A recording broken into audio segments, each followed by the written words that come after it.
How many of you like brownies?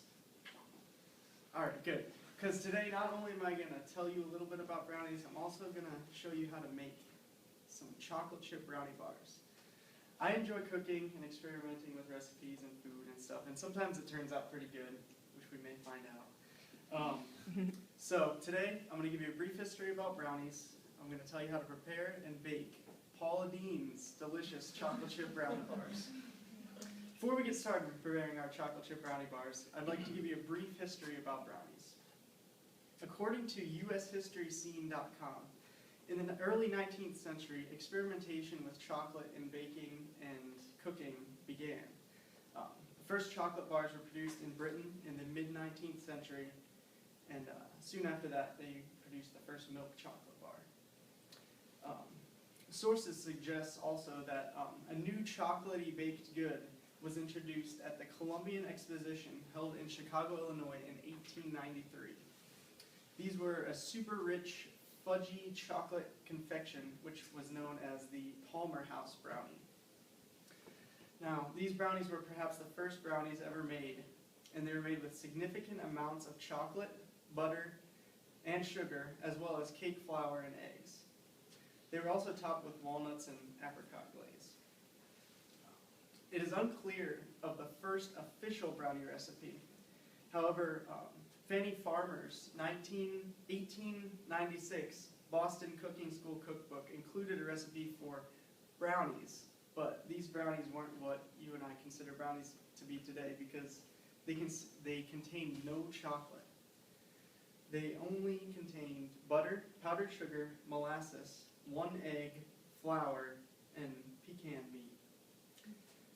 The first published recipe for brownies made with actual chocolate may be from the Service Club of Chicago's 1904 cookbook, and this recipe was called Banger Brownies.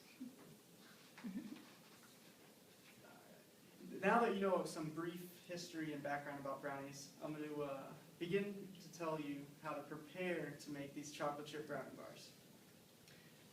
Now, these aren't regular brownies. They're kind of cookie and brownie kind of mixed together with a lot of butter.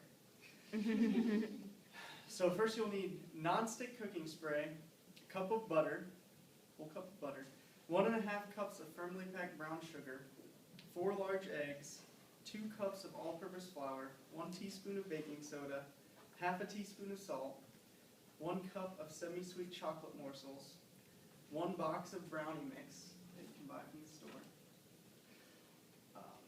and 1/3 of a cup of vegetable oil, or as Paul Dean would say, oil.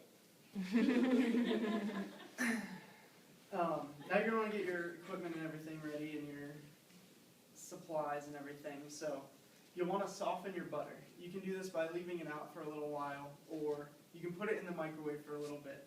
But you don't want to melt it because it has to be softened, not melted. So just put it in there for a little bit.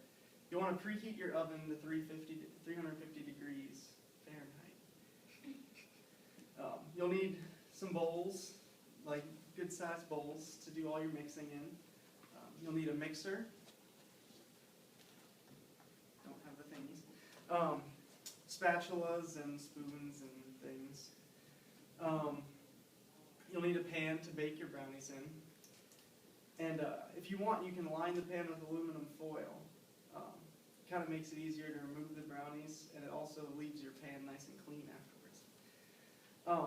Apply nonstick cooking spray to your pan so that they don't stick. If you don't have nonstick cooking spray, you can use some vegetable oil. Just pour some on a paper towel and wipe it down so that it does kind of the same thing. All right. Now that you have your ingredients and supplies and everything, we can begin baking Paula Deen's delicious chocolate chip brownie bars, according to a recipe on foodnetwork.com. First, we're going to make the cookie mix. In one of your large bowls, you're going to beat the butter and brown sugar until it is light and fluffy. Then, you're going to add your 2 eggs until it's well blended. As we were told on chasingdelicious.com, eggs are one of the most important indispensable ingredients in baking. They bind, aerate, leaven, emulsify, thicken, and aid in setting and are the base in many baking recipes. If you don't put eggs in brownies, they come out soupy. I've learned learning from someone else's experience. So next you will combine your flour, baking soda, and salt in a separate bowl. Then you will gradually add your dry ingredients into your butter and brown sugar mixture gradually with a mixer. After that is all together, you will add your chocolate morsels. You'll probably want to do this with like a spoon or something. It's better than the mixer. It'll get all weird. After you do the cookie mix, you'll want to combine the brownie mix.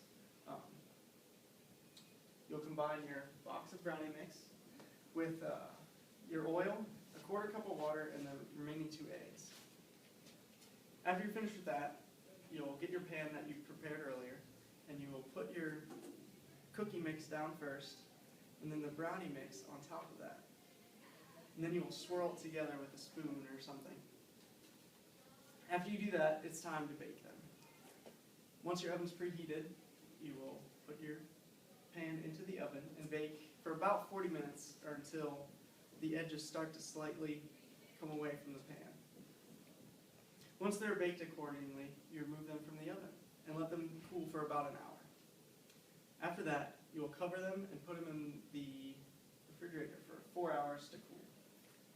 Once they've cooled, remove them from the refrigerator and cut into bars and enjoy. In conclusion, brownies are amazing, and I'm a little bit sad that I have to stop talking about them even though it's in front of a bunch of people. However, I hope you learned a little bit about brownies, from their history to how to bake Paula Deen's brownies. And now that you've listened to me give my speech, we can try brownies.